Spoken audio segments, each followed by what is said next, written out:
Thanks to the progress we've made, I can say tonight that we are on track to complete all of America's military objectives shortly, very shortly. February 28, 2026.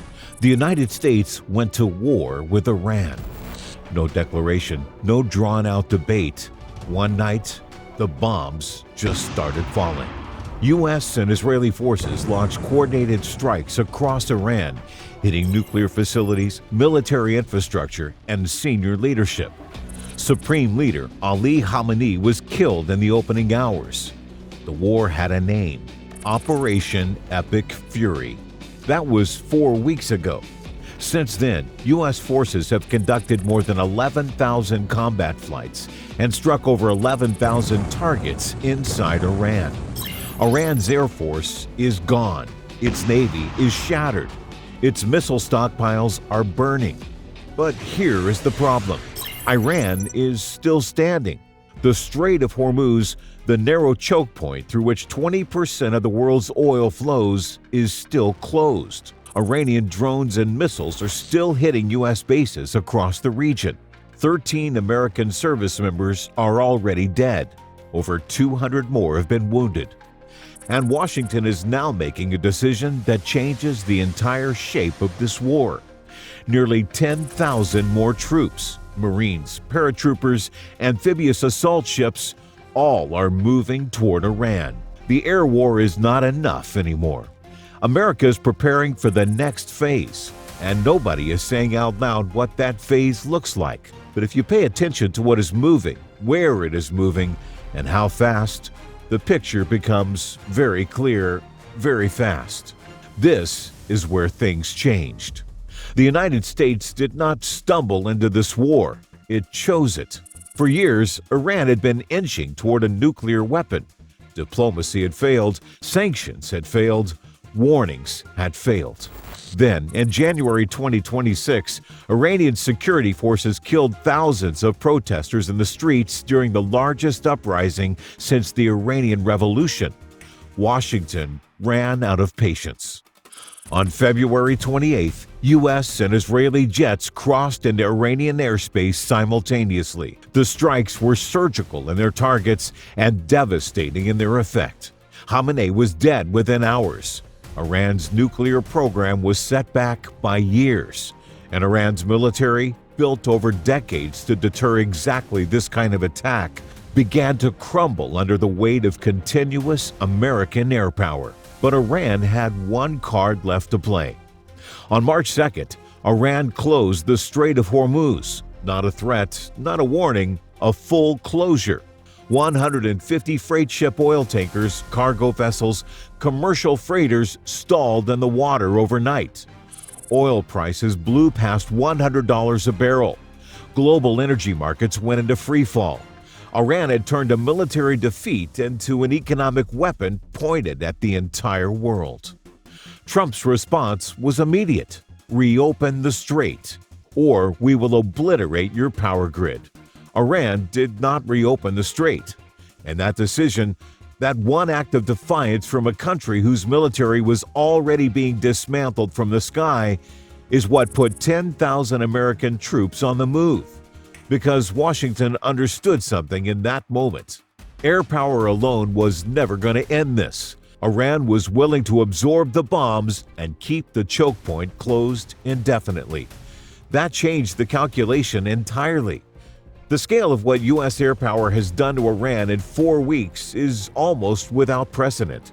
A-10 Warthogs, slow, heavily armored close air support aircraft, the kind you only fly when the enemy has no meaningful air defenses left, are flying strike missions inside Iranian airspace. Freely, Apache gunships are operating over the Strait of Hormuz at will.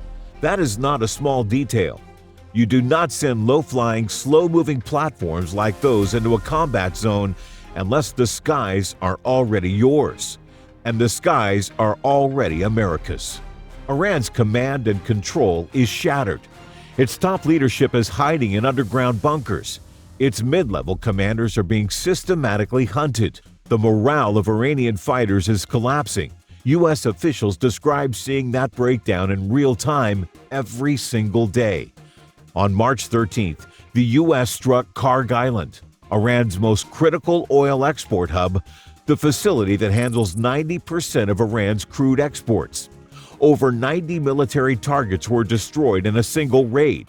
Naval mine storage, missile bunkers, air defense systems, radar installations, all gone. The U.S. deliberately spared the oil infrastructure for now, but Trump made the threat explicit. Keep the strait closed and the oil facilities are next. But here's the problem. Iran is not trying to win this war in a conventional sense. It never was. Iran's entire military doctrine is built around one idea: absorb the damage, stay on your feet, and keep bleeding the enemy until the political will to continue collapses. Every drone that hits a U.S. base in Saudi Arabia, every missile that forces a base evacuation, every oil tanker that sits stalled in the Persian Gulf, that is Iran's strategy in action. It is not about battlefield victory. It is about making this war too painful, too expensive, and too long for America to sustain politically. Iran has been preparing for exactly this kind of war for decades. Underground tunnel networks, dispersed missile systems, proxy forces spread across 5 countries are ready to open new fronts the moment Washington looks away. And it is working, partially. Trump knows this. His public statements have shifted from victory declarations to something that sounds more like impatience. He has said Iran is begging to make a deal. He said that he doesn't know if America is willing to give them one. He has said Iran had its chance weeks ago and they blew it. That tone, that edge matters. Because when a president starts talking like that, the military starts planning for what comes next. And what comes next has a name. It just has not been announced yet. There are already more than 50,000 U.S. troops stationed across the Middle East. That number alone is massive, but it is what is being added on top of that number that is sending the real signal. The USS Tripoli, an America-class amphibious assault ship, 856 feet long, displacing 45,000 tons, has arrived in the region. It is not a destroyer, it is not a patrol vessel. It is a floating invasion platform. It carries F-35B stealth fighters. It carries MV-22 Osprey transports. It carries amphibious landing craft designed to move troops from ship to shore under fire. It arrived with 3,500 sailors and Marines from the 31st Marine Expeditionary Unit, the only permanently forward-deployed Marine unit in the Pacific, including 1,200 ground combat forces ready to fight the moment they hit the beach. And that is just the first ship. The USS Boxer, a Wasp-class amphibious assault ship, departed San Diego on March 18th, 3 full weeks ahead of its original schedule. That move wasn't announced. No press conference, no explanation. The Pentagon quietly moved the timeline forward and said nothing specific about why. On board, 2,200 Marines from the 11th Marine Expeditionary Unit, a force with a long combat record in the Persian Gulf going back to operations in 1990. It is not expected to reach the combat zone until mid-April. But the fact that it left 3 weeks early tells you everything about how Washington reads the current timeline. When you accelerate a deployment by 3 weeks in the middle of an active war, you are not doing it for training purposes. Then there is the 82nd Airborne Division, the Immediate Response Force, roughly 3,000 soldiers who can deploy anywhere on the planet within 18 hours. They travel light, they carry no heavy armor, but they can seize an airfield, hold a beach, and be in position before the enemy has time to react. The Pentagon has quietly canceled the division's training exercises in February, keeping them at Fort Bragg on standby, waiting for an order. That order has now come. Combined, the numbers tell a story that the official statements refuse to tell directly. Nearly 10,000 additional troops are flowing into a war zone. 2 amphibious assault ships carrying Marines trained for beach landings. An elite airborne division on 18-hour deployment notice. A third aircraft carrier, the USS George H.W. Bush, now also heading to the region to replace the USS Gerald R. Ford, which had to pull out of combat operations after a fire on board damaged the ship. This is not a show of force. This is a force being assembled for something specific. 15 miles off the coast of Iran is a small island called Kharg.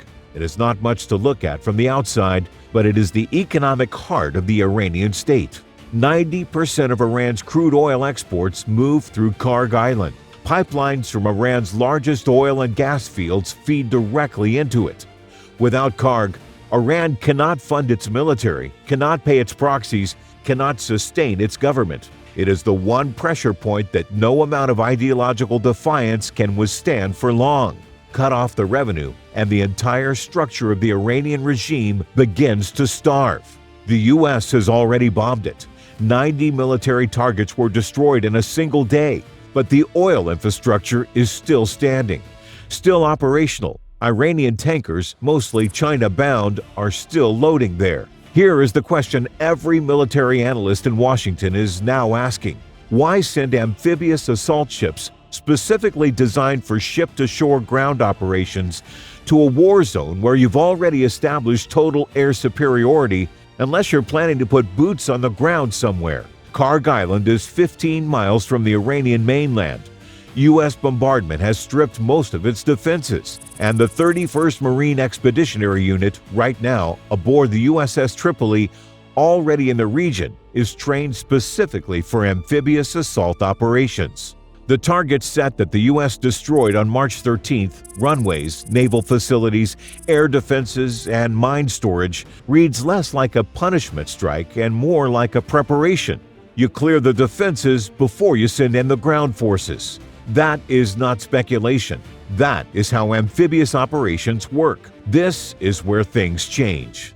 Seizing Kharg would give the United States the most powerful leverage imaginable over Iran. Without its oil exports, the Iranian government cannot function. The pressure to negotiate, to reopen the strait, to accept terms, would become overwhelming almost immediately. But the risk is not small. 15 miles from the Iranian mainland means 15 miles from whatever missile launchers, drone platforms, and coastal artillery Iran still has pointed at the water. Analysts have described holding Kharg under sustained Iranian retaliation as one of the most dangerous ground positions American troops could occupy in the entire theater. The island has civilian population.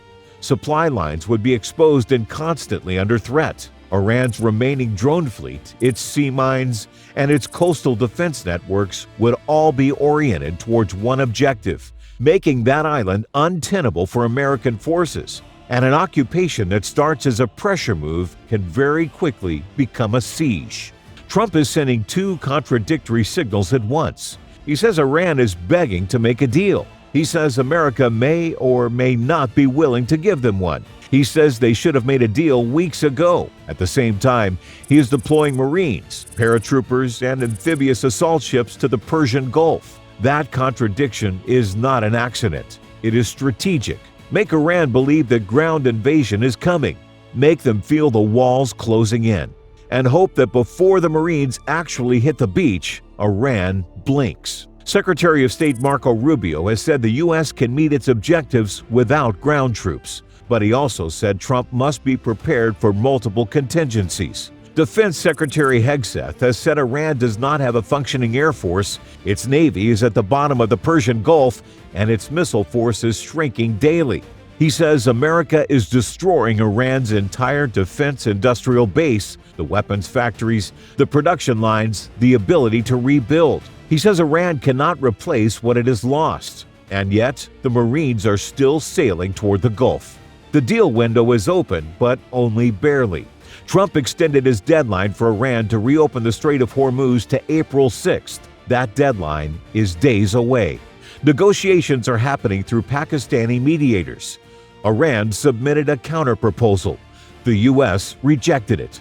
Both sides are still talking, but both sides are also still shooting. And every day that passes without a deal is another day that the USS Boxer gets closer to the combat zone. This is the most dangerous stretch of the war so far. If diplomacy fails before April 6th, if Iran keeps the strait closed and keeps firing, the sequence of what comes next is not hard to read.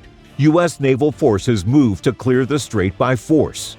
Iranian sea mines, drone boats, and coastal missile batteries become priority targets. Abraham Lincoln's Carrier Air Wing, already flying daily combat missions, intensifies strikes on anything Iran can use to threaten shipping. The 82nd Airborne deploys to secure forward positions, and the Marines aboard the USS Tripoli are already in theater, with the USS Boxer still weeks out, moving into assault position off the coast of Kharg Island. It would be the largest American ground operation in the Middle East since the invasion of Iraq in 2003. The consequences would be immediate and global. Oil prices, already above $100 a barrel, would spike towards levels not seen since the 1970s energy crisis. Iran would retaliate against Gulf state infrastructure, Saudi Arabia, the UAE, and Kuwait, dragging U.S. allies directly into the fighting. The Houthis in Yemen have already threatened to enter the war if escalation continues. China, which receives a third of its oil through the Strait of Hormuz, would face a direct economic crisis the moment the waterway became a battlefield. Europe, which gets nearly 14% of its natural gas from Qatar through the same strait, would face an energy shock it is not prepared for. The ripple effect would touch every economy on the planet within days. Critics inside Washington warn that this buildup risks dragging the entire region into open war. Others argue that this is exactly the kind of maximum pressure that forces Iran to the negotiating table. Both arguments are being made in the same rooms by the same people at the same time. Nobody knows which one is right, not yet. What is known, what the ships and the soldiers and the accelerated deployment schedules make undeniable, is that the United States is not planning to stop. The question is not whether America is ready for the next phase. The question is whether Iran makes a decision before the next phase is made for them. The deadline is April 6th. The USS Tripoli is already there. The USS Boxer is on its way. And the 82nd Airborne is packed.